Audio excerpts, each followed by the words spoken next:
Welcome to the video. Let's learn how to predict the output. Let's find output of this code. As you can see in this code, spread operator is used. Spread operator is denoted by 3 dots. So before understanding the piece of code, let's understand what is spread operator. Spread operator is used to copy. So here we can copy arrays or objects. So this is the use of spread operator.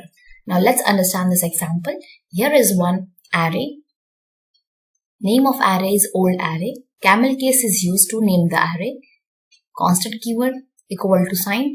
In square brackets, elements are 1, 2, 3, 4 and 5. This is one array. Second array is new array. In the second array, so letters are in double quotes separated by commas.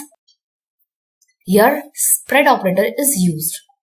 The 3 dots and then the name of array, that is old array, comma. So first are the letters, then is the second is the array given using spread operator.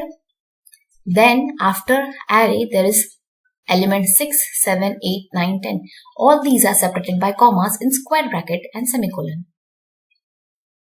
So here spread operator is used to concatenate the array which contains letters and numbers, and the middle one is the array.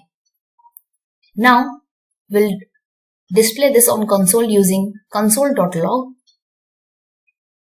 In bracket, we are writing the name of the array, new array. So the output will be letters A, B, C. First, the letters will be displayed and then the old array, as you can see the old array, 1, 2, 3, 4, 5 and then the remaining numbers 6 to 10. Here both the arrays are combined, that is old array is copied in new array. This is the use of spread operator. I hope you learned from this video. If you did, like this video, share and stay tuned for more videos.